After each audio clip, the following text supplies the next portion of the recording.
Hello, my friend. I have been having a few conversations lately with incredible souls who are looking to create change in their life. And most of the people that I'm speaking to have been in the game of coaching or personal development or looking to up-level their lives in some way, shape, or form for a while now. And yet, they feel stuck, they feel uninspired, they feel like everything that they've learned for the last 10 years, all the tools, all the practices, all the knowledge that they've gained, all of that stuff's not really sticking, it's not really helping. And there's a reason for that, and I wanted to share that with you now.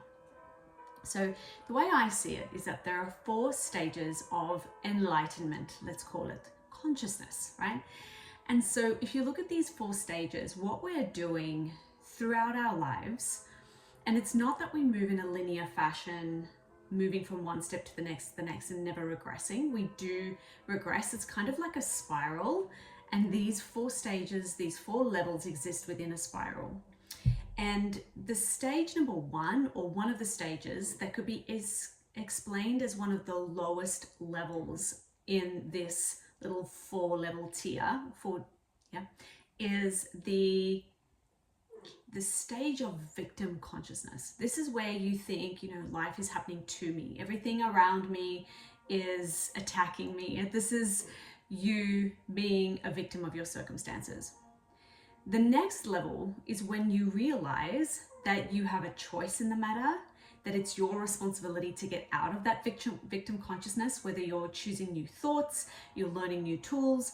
And a lot of the people that I speak to have gone to the second level. They realize that they've been in victim consciousness, they've gone ahead and they've learned all of these self-empowerment tools, and they've taken responsibility, and yet they're still feeling like a victim. They're still feeling stuck.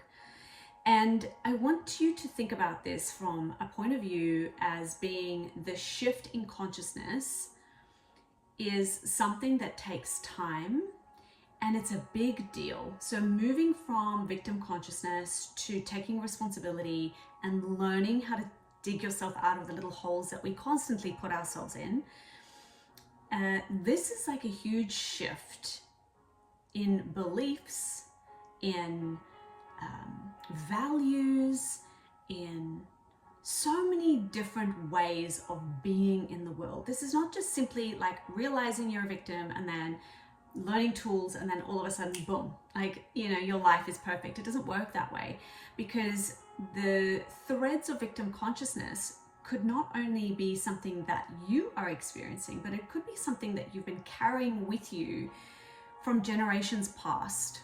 So whenever you're moving from this first to second stage, if you do regress and you're moving back and forth, know that that's okay. That's expected. Everyone has their own path to walk, and everyone will be doing it at a different pace and with different baggage, a different set of beliefs and values that you will need to work through in order to move from this stage 1 to stage 2. Where a lot of the work that I do comes in when we move from stage 2 to 3. So stage 2 to 3 is moving from okay, now I have all the tools, I've heard about this stuff, I've learned a little bit about mindset work, I've been involved in personal development, maybe I've dipped my toe in a little bit, or maybe I've gone for the last few years and I've just been basically overhauling the way that I think and devouring books and podcasts. The third stage is really when you allow life to flow through you. This is the act of surrender, and it's a very active state because you're allowing life force energy to flow through you, being the channel for that life force to come into this planet at this time through you. And so you can know all the tools, and you can know that you're responsible for all the things, and you can know what you want. But this moving from 3rd to 4th level is the embodiment process. And this is where I found my work to be the most impactful, because it's one thing knowing what you need to do. It's another thing understanding the ways that you're not doing what you're meant to be doing.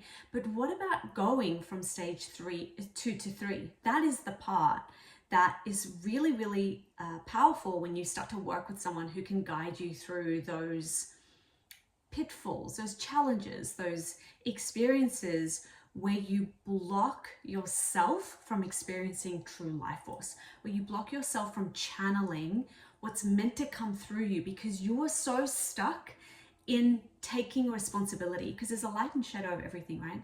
So if you're stuck in taking responsibility and learning the tools, always looking to acquire new tools because you think the next thing is going to be the saving grace, your saving grace, it's going to take you out of the slump that you're feeling. If you're constantly in that, then you're blocking yourself from moving from stage 2 to 3. And again, like I said, you may be moving between stage 2 and 3, and you may be going back and forth, and that's also fine and expected and normal. I want to touch on stage 4 because stage 4 is really when there is no separation between you and oneness. It's when you are one with your higher power. And this is really the idea of liberation as it stands within my own body, within my own knowing, is this is basically what we're doing, right? When we practice yoga, we're looking to liberate ourselves from the flesh, from the ideas that have been given to us, from our cultural expectations, from societal norms. We're always looking to liberate ourselves. And you can get glimpses of this in your life. If you've been on a spiritual path, if you've been working towards allowing this channel of lightness to flow through you and for you to be the conduit of that life force, if you've been working with that for a while, you will have glimpses of what it feels like to be in stage 4. I truly believe that, the prophets, Jesus, Gandhi, Buddha, Mother Teresa, people like this, they lived most of their life in the stage 4 because they were so selfless. They understood the notion that we are all one. What is in one is in the whole. And this is where you start living your life according to universal laws, and there is no other way around it. And you can move between 3 and 4. And again, you're going to fall back and you fall back to 3 and get back to 4. And so as you remember, I spoke about the spiral, right? And you can go between 1, 2, 3, 4, and then jump back 3, 2, 1. It's not linear. Healing, living, experiencing life, embodying this process is definitely not linear. And so instead of labeling ourselves as like, this is where I am, I want you to think of this as 4 stages. And within each of those stages, there's also another 4 stages. There's another 4 stages. And within those 4 stages, there's another 4 stages. And sometimes that's very difficult to get our head wrapped around because the mind likes to create structure, it likes logic, but you have to zoom out a little bit and you have to look at these stages of consciousness that exist like little Russian dolls. Remember those little Russian dolls that the little one sat right in the middle, and then there was a bigger one on top of it, and a bigger one on top of that, and a bigger one on top of that. This is how we start to unravel and decondition from all of the things. And every time you get to a new level, you will find that there's so much more to uncover. And so I was just having a conversation with someone about this because we were talking about how, she's learned all the things. She knows exactly what she needs to do. She knows that this is her responsibility, but somehow she just doesn't have the trust in herself. She doesn't believe that she can do it. There's something that's stopping her and blocking her from becoming that channel. And the work that I do through neuro-linguistic programming, energy work, and a whole bunch of other techniques that I use to help you understand what is blocking you so that you can remove those blocks and those limiting beliefs. And I try to sit in an absolute feeling of service when I'm talking to people, because I never want to feel like the guru who's like, I have all the answers and you know nothing. That's not at all what I'm about. I want to always teach people how to fish. I want to show you where you can go learn more, and I want you to do your own explorations and research, because I think that that's really where we start to flourish and is where our self-awareness grows, and we start aligning ourselves with the voice of people who've walked the path before us. But what I will say is that I have been on this journey of self-exploration since 2008, and we are now 2025. Okay, so that's almost 20 years. And I have learned from mentors, guides, teachers. I've read the books. I've participated in the programs. I have used myself as a guinea pig. I've taken myself out of my life for years and then plumped myself back in society and cultures to try and experiment and use everything that I have been taught so that I can embody the lessons. And in all honesty, I think that's what makes working with me a really cool experience, because the thing that I hear the most from my clients is that I have an incredible ability to pinpoint exactly what the issue is by listening to the way you speak, feeling your energy, the tone of your voice, understanding your human design, where you're in alignment, where you're out of alignment. I have worked with energy medicine for years now, so I can, and I have the ability to really feel you when you're speaking. So I can feel what's going on for you when you're talking to me. And of course, I don't do this with everyone because there needs to be permission. You need to give me permission. And when you work with me as a client, that permission is granted. And so I'm able to really pinpoint what those issues are. And we get to the crux of the matter really quickly so that we can help decondition, rewrite new stories, new narratives, and shift you from belief patterns that may be holding you stuck. And moving from stage 2 to 3 is an embodiment process. It's an integration process. You know how I just said I took myself out of my life and then I put myself back in to learn, to play out the lessons that I've learned so that I could embody them. That's what I was doing when I'm moving from stage 3 to 2 and 2 to 3 and 3 to 2. And every once in a while, because victim consciousness, man, I'm telling you, it comes up. It comes up all the time. The why me? How is this happening to me? I can't believe this has happened again. Anything that rocks the boat has the tendency to bring up these questions of victim mentality, and that's okay. There's nothing wrong with that. That just means you're human. Well done. And you move from 1 to 2 and then to 3 and then have a glimpse of 4 and then regress back.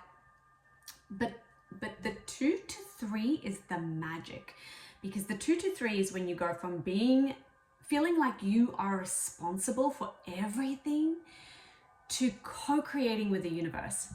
I say, you go first, the universe meets you halfway. You're the one who takes on the responsibility to make a change. You learn the tools. You understand yourself. You become really self-aware, what we call self-studies, fataya in yogic terminology. You start to understand who you are, how you think. You start to separate yourself from your ego mind. You drop into the heart space. You go through this whole process of transformation. And then you show up as who you are in that moment. And the most magical thing happens when you start to show up as that version of you, is that the universe, God, source, whoever you want to call your higher power, meets you right there and takes over. And this becomes a co-creative experience. So your life starts to flow because you're not doing all of the heavy lifting all on your own. You are taking responsibility for your part, yes, because you can't sit on a meditation cushion all day and will abundance into your life. You have to get off your meditation cushion and go out in the world and create and do it what is required of you, what's necessary. But you stay strong in that, and I can guarantee you, I don't know how long it will take, but I can guarantee you this, is that the universe will meet you halfway, and then you become a channel. And at that point, life flows through you. And at that point, life is the creator of the things that you are willing into existence, your desires. Your desires want you just as much as you want them. Yeah, it's like running in a relay race. You've got the baton, you know you've got to get from point A to B, and then you hand the baton over, and then the universe takes takes the baton all the way to the finish line. But you have to do the first part of the race. You can't just expect that the universe is going to do the whole thing for you. And also, very important for people in my community, you're not responsible for doing the whole thing. You actually can't get to the end of the race, because if you didn't hand the baton over, then you just ran the full race, you would be disqualified, i.e. you would burn out, and or you wouldn't get to the point where you're meant to be. Your purpose wouldn't have been realized. You wouldn't have stepped into your greatest potential, energetic potential, not the potential that we consider to be real potential as a Western civilization, not the money, the cars, the girls, the house, you know, all that kind of stuff. It's really all about, or the boys, it's really all about getting to a point where your energetic potential is met. And that can look so different for every single one of us. And a lot of it is written in your unique energetic blueprint, which is in your human design chart. And when I do this coaching with my clients, I look at their chart and I look at all the places that they are so gifted, and then the places that they're here to learn their gifts. And we work out a plan to get from point A to handing over the baton, and then holding strong so that the universe can continue with the co-creative activities that you have willed into place. So the moral of this story is that you want to move through your 4 stages of consciousness.